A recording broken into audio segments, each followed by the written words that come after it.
చెప్పలేదండి. మొదటిగా ఎవరికి చెప్పిందంటే జీసస్ అంటుంది. జీసస్, నువ్వు ఎక్కడున్నావో నాకు తెలియదు కానీ జీసస్, దీన్ని గెలుచుటకు కారణం ఎవరంటే నీవే. థ్యాంక్స్ అని చెలవిస్తుందండి. ఎవరిని నమ్మింది తెలుసా? మరి టీవీలో ఉన్న మనుషులు నమ్మలేదండి. ఆమెతో పాటు జత పంచిన మనిషిని నమ్మలేదండి. ఆమెతో పాటు ఆడిన 11 మంది మనుషులు నమ్మలేదండి. సర్వశక్తుడు కలిగిన దేవుని నమ్ముకొని, నిందారహితులు నిలబడిన దేవుని నమ్ముకొని ఆ టీమును గెలవడం ప్రారంభించగానే జీసస్ని కన్నులు కార్చడం మొదలుపెట్టాడు. ఈరోజు నీవు నేను మనమందరం కూడా రోగాన్ని జయించాలన్నా, బలహీనతతో జయించాలన్నా, కుటుంబాన్ని పట్టుకులో జయించాలన్నా, పిల్లలను సరిచేయడంలో జయించాలన్నా, తప్పిపోయేదాన్ని మళ్ళా ఎలా ఎత్తికి తెచ్చుకోవాలనో దాని విషయంలో జయించాలన్నా, దేనిని జయించాలన్నా ఏం కావాలని? ప్రార్థన. నువ్వు బలహీనతలుగా ఉండు కానీ, నువ్వు నీరసమైపోయినా కూడా, నువ్వు మంచంలో ఉన్నప్పటికీ కూడా నిన్ను బలపరచేవాడు ఎవడంటే సర్వశక్తి కలిగిన దేవుడు. హల్లెలూయా. సర్వశక్తి కలిగిన దేవుడు అండి. ఆయన నిన్ను విడిచిపెట్టేవాడు కాదు. ఆయన నీ విలువడు ఉన్న దాంట్లో తృప్తిపడా, ఆశపడకొట్టండి. ఇంకొక మాట అన్నాడు తెలుసా? చూడండి, ఒక వచ్చిన చదవండి ఏమంటున్నాడు చూడండి.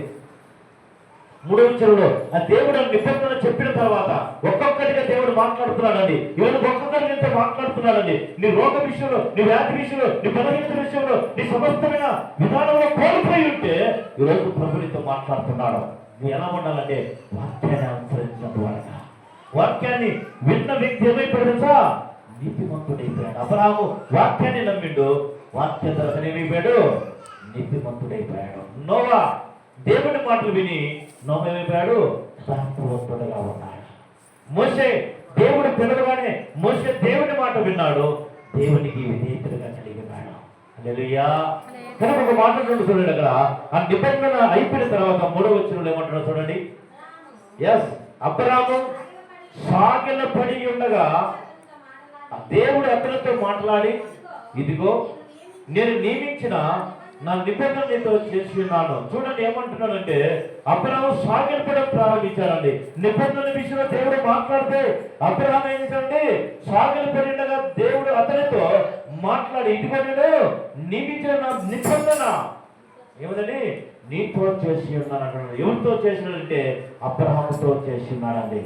అబ్రహాము ఎలాంటి వాడంటే సూర్య చంద్రుని ఆరాధించేవాడు వాడండి. అలాంటి వాడు అబ్రహాముతో మాట్లాడే దేవుడు అండి. ఇదిగో నువ్వు సాగిలపడిన అబ్రహామును దేవుడే మాట్లాడుతున్నాడు. అబ్రహాముతో దేవుడే మాట్లాడి ఒక నిబంధన ఉంచున్నాడు. జాగ్రత్తగా ఉండు. 99 ఏళ్ళ వాడైనా సరే, 100 సంవత్సరాలు వచ్చినా సరే, 1000 ఏళ్ళు బ్రతికినా సరే, నేను ఇచ్చే ఫలము ఎలా ఉంటుందంటే ఆకాశ నక్షత్రాలను చూపించి ఎలా ఉంటుంది అంటున్నాడు. హల్లెలూయా. ఈరోజు నీవు బాగుపడాలంటే, ఈరోజు నీ కుటుంబం కట్టబడాలంటే, ఈరోజు నీ పిల్లలను కట్టబడాలంటే ఏం చేయాల్సా?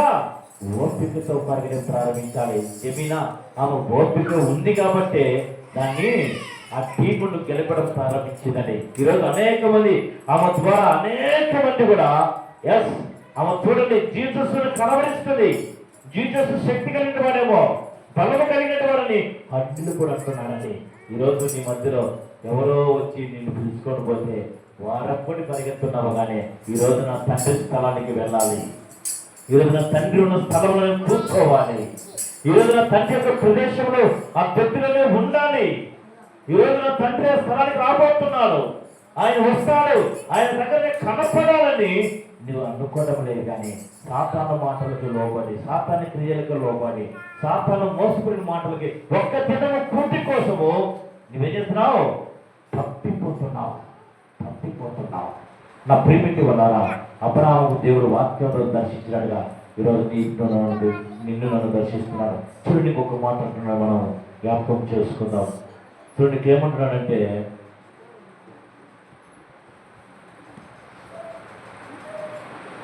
5వ వచనం చదవండి. మరియు ఇంకా మీదట ఎస్ నీ పేరు అబ్రహాము అనబడదు, నిన్ను అనేక జనములకు నీ పేరు చూడండి 12 వచ్చిన చదవాలి అక్కడ. 8 దినముల వయస్సు గలవాడై అనగా నీ ఇంట పుట్టిన వాడైనను నీ సంతానము కానీ నీ తరములలో సున్నతి పొందవలను. నీ ఇంట పుట్టినవాడు ఎప్పుడంటే మగవారిని జ్ఞాపకం చేస్తున్నారండి. సున్నతి లేని మగవారు ఎవరు కూడా పరదేశము పరలోకం అన్నది. పరలోకము భూలోకము 2 ఉన్నాయి. ఈ రెండింటి మధ్యలో నువ్వు ఎక్కడికి వెళ్ళాలో తీర్మానించుకోండి.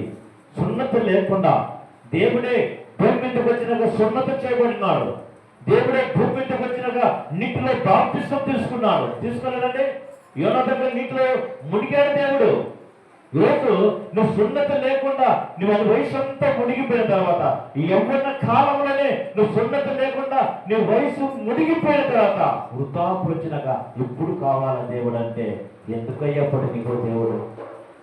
ఇప్పుడు లేని దేవుడు అప్పుడు ఎందుకు వస్తాడు దేవుడు? అవసరమా దేవుడు? అప్పుడేమన్నా ఏమైనా ఆయన పని చేయగలవా? ఆయన కాడి పోయగలవా? ఆయన ఎంత తిరగగలవా? అయిపోయినాక ఎందుకండి? యవ్వనమంతా అయిపోయి పాడైపోయినాక ఇప్పుడు దేవుడు అంటే ఎక్కడున్నాడు తెలుసండి? అబ్రాహాముతో దేవుడు అంటున్నాడు, యవ్వనం కాలంలో పట్టుకున్నానంటే. ఏబేలు ఎలాంటి వాడంటే, ఏబేలు త్రాకుడు పొత్తుగా ఉంటూ లంచాలు తీసుకుంటూ అనేక మందిని మోసపరుస్తున్నాడు. ఏబేలులో తన కొడుకుకు ఒక ఇన్సిడెంట్ వచ్చేసిందండి. స్నేహితులు దూరం అయిపోయారు. హేమానుకు స్నేహితులు దూరం అయిపోయారు. రక్త సంబంధం దూరం అయిపోయారు. లోకమే దూరం అయిపోతానే హేమాన్ ఏమనుకుంటే దేని వల్ల కారణం అంటే తన తండ్రి వల్లట, హేవేలు వల్ల. అతను అలా బ్రతకకూడదు నేనని చెప్పి ఎవ్వడని 12 సంవత్సరాల పిల్లవాడు ఆ వ్యక్తి ఏం చేశాడు తెలుసా? ఒక్కసారి తన తండ్రి బ్రతుకును చూసి తండ్రి మాత్రం బ్రతకాలని ఆశపడలేదు, కానీ తన్ని చంపేటకు తన తాతను ఇన్స్టిట్యూట్గా తీసుకున్నాడు. తన తాత ఎలాంటి వాడంటే దేవుణ్ణి ఆరాధిస్తూ నమ్మకం కలిగినటువంటి వాడు. అలా దేవునికి ఇష్టడుగా తన కోరికలను తన ఆశలను చంపుకొని దేవుడిని ఇష్టడుగా ఉన్నప్పుడు ఆయన పాటలు పాడినప్పుడు ఎవరు దిగారు తెలుసా? దేవుడు శాస్త్రంగా దిగినట్టుగా మనం జ్ఞాపకం చేసుకుంటున్నాం.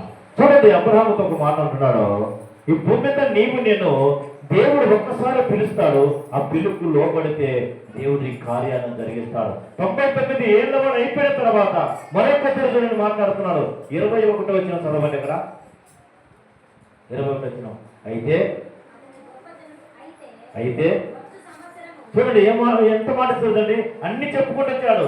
ఒకటి నిబంధన చెప్తున్నాడు, ఒకటి వచ్చేసి సన్నిధిలో నిందారహితులుగా ఉన్నామన్నాడు. రెండోదిగా నా నిబంధన నీకు నాకు మధ్యలో ఉందన్నాడు, దీని నమ్మకం అన్నాడు. మూడోదిగా ఏంటంటే మరి సున్నతి విషయంలో తెలియపరిచాడు. ఇలా చెప్పుకుంటూ వస్తూ చివరికి ఏమన్నా చూడండి. అయితే ఏ సంవత్సరం అండి ఇది? ఇదే సంవత్సరం. ఏ సంవత్సరం ఇది? 2025 నవంబర్ 20 తారీఖు 2. ఈ నవంబరు 25 మరి 2వ తారీఖున ఇదే సంవత్సరం అంటే నవంబర్ మాసం కదా. ఇదే మాసానికి ఇక్కడ దేవుడు అబ్రాహాముతో మాట్లాడుతున్నాడు. ఇదే మాసానికి ఏం చేస్తాడా? ఈ సంవత్సరము ఈ కాలమందు శారా నీకు కనబోవు ఇస్సాకుతో నా నిబంధనను స్థిరపరిచి ఉన్నాను అంటున్నాడు. చూడండి, ఏ నిబంధన అంటే నీ కర్తవ్యులను స్థిరపరిచి ఉన్నాను. ఏ కాలం అండి? ఇదే కాలానికి నువ్వు నమ్మితే ఇదే కాలానికి నువ్వు ఒక బిడ్డను తీసుకొని వస్తావని ఆ శారాతో మాట్లాడుతున్నది. తల్లిదండ్రులు పెట్టిన పేరేంటంటే శారాయి. శారాయి కదా. తల్లిదండ్రులు పెట్టిన పేరేంటంటే శారాయి. అబ్రహాము కాదు, అబ్రాము. దేవుడు మాట్లాడిన తర్వాత ఒక సంతానం మొదటిగా ఆగర్ నుంచి ఒక సంతానం వచ్చేసిందండి. ఏ సంతానం తెలుసా? ఇస్మాయిల్ వచ్చేసాడు. ఇస్మాయిల్ ఎలాంటి వాడు అంటే మరి అతను గాద్య మనుషులు లాంటి వారుగా దేవుడు ఇచ్చాడు. వీళ్ళు గాద్య మనుషులు మాత్రం తయారవుతారు. వీళ్ళు ఎప్పటికీ కూడా శారాకు మరి వారి పిల్లలకు దాసులే, యజమానులు కాదండి. యజమానుడు ఎవడై అంటే దేవుడు ఇచ్చే ఫలం అండి. ఇక్కడ ఏమంటుందంటే షారాయ్, నీ పేరు ఈ దినము నుంచి షారాయ్ కాదు, ఎదురుగా షారా. చూడండి, అబ్రాము కాదండి, అక్కడ ఒక అక్షరం పెట్టేశాడు దేవుడు. అది ఏం పెట్టాడంటే అక్షరం పెట్టాడు, అబ్రహాము. అంటే ఎందుకో మాట వచ్చిందంటే సకల జనులకు నువ్వు తండ్రివి గనక నువ్వు అబ్రహాము అని వాక్యము సెలవిస్తుంది. అబ్రహాముతో షారాతో దేవుడు మాట్లాడుతున్నాడు, షారా నీవు ఈ సంవత్సరం వదులుకొని ఇదే సంవత్సరం గుర్తుపెట్టుకో, మన అదే సంవత్సరం కల్లా నీవు నేనిచ్చే నిబంధన, నేను స్థిరపరిచిన నిబంధన నీ నుంచి బయటికి రాబోతాడు. వాళ్ళ ద్వారా నుంచి ఏమైనా సూర్యులు వస్తారు, ప్రవక్తలు వస్తారు, మరి పరాక్రమశాల గలవారు అనేకమైన జనాన్ని నీ నుంచి రాణిస్తానని దేవుడు వాగ్దానం చేస్తున్నాడు. నా ప్రియమైన సహోదరి సహోదరులారా, ఈరోజు నీవు నేను మనమందరం కూడా భూమి మీద వాక్యం వినకుండా నీ ఇంటిని కట్టడం అసాధ్యం. వాక్యం లేకుండా నీ బ్రతుకును మార్చడం అసాధ్యం. వాక్యం లేకుండా నీ పిల్లలను సరిచేయడం అసాధ్యం. వాక్యం లేకుండా నీ బ్రతుకును మొలుచుకోవడం అసాధ్యం. వాక్యం ఎవరు అంటే ఒక శూలము లాంటి వాడు మన తండ్రి. నిన్ను మొలుచువాడే ఆయనే. ఆయన చేతులకి రండి, నీవు సరిదిద్దుకో, నీ జీవితాన్ని మార్చుకో, నీ బ్రతుకులు మార్చుకో. ఆయన ఉన్నత స్థానంలో దావీదు అన్నాడు కదా, నన్ను నడిపించేవాడు యెహోవా అన్నాడు. ఆయన ఎక్కడ నడిపించాడా? శాంతికరమైన జనముల యొక్క పచ్చిక బయళ్ళలో మరి అక్కడ నడిపించినట్టుగా మన తనని జ్ఞాపకం చేసుకుంటున్నాం. వాక్యం లేకుండా నా దేవుడు ఉన్నాడంటే వ్యర్థమండి. అబ్రాము దేవుడు దర్శించినప్పుడు అబ్రాము దగ్గరికి ఏమీ లేదంటే వాక్యం వెళ్ళింది. నువ్వు వ్యాధిలో ఉన్నప్పుడు నీ దగ్గరికి ఏమొస్తుంది అంటే వాక్యం వచ్చింది. నువ్వు సోమరిగా నిద్రపోకండి, ఆ వాక్యం పిలుస్తుంది. ఒక సమయంలో వాక్యానికి లోపడితే నువ్వు నీతిగా వెంచబడతావు, నీ కుటుంబాన్ని అభివృద్ధి పరుచుకుంటున్నావు, నీ రోగాన్ని పోగొట్టుకుంటున్నావు, నీ వ్యాధిని నీ బలహీనతను విడిచిపెట్టుకుంటావు. కనుక నా ప్రియమిటి వలరా అబ్రాము వలె నువ్వు ఎలా ఉండాలంటే నిందారహితుడుగా ఉండు. అందుకే నువ్వు ఎంత పరిగెత్తినా, ఇక్కడ వాక్యం ఉంది కదా, నువ్వు ఎంత పరిగెత్తినా పరిగెత్తే అలుపు తప్ప ఏమి రాదండి. పరిగెత్తే అలుపే. నీ జీవితంలో సంపాదించాలనుకుంటున్నావు, నీ జీవితంలో అన్ని మరి రాసులు పోసుకొని నిలబెట్టుకోవాలి అనుకుంటున్నావేమో, కానీ అది వ్యర్థమైనది. ఉన్న కాటిగా సంతృప్తి పడి దేవుణ్ణి ఆరాధించడం మొదలుపెట్టు. నీ ప్రభు నీకు తోడుగా ఉంటాడు. ఆయన విడిచిపెట్టే దేవుడు కాదు, ఎడబాపే దేవుడు కాదు. నా ప్రియమిటి వల్ల ఈ దినమే నీ జీవితాన్ని మార్చు. ఎవరో వచ్చారు, అన్నిటి పిలుస్తున్నారు, నేను వెళ్ళాలి. అతన్ని గద్దించేవాడుగా నువ్వు ఉండాలి, కానీ అతనితో పాటు వెళితే ఏమైపోతావు? అతనికి నీకు అంటారు కదా, కార్తెపురం ఒకటే రాని అనరా, కార్తెపురం ఒకటే అంటారా. అలాగా మనం కూడా తెలియని వారు వచ్చి పనికి పిలిస్తే వారితో పాటు మనం వెళితే నువ్వు క్రైస్తవుడువా, లేదా హిందువా, మరి ముస్లిమా, ఎవరు? క్రైస్తవుడైతే ఈరోజు ఆరాధన స్థలం దేవుడు ఉన్నాడు, నన్ను పిలుస్తున్నాడని తెలియదా? తెలిసి కూడా నువ్వు ఎందుకు వెళ్తున్నావు? అందుకే నీ జీవితంలో అవకల జీవితంగా జీవిస్తున్నావు. కట్టుకోలేకున్నావు.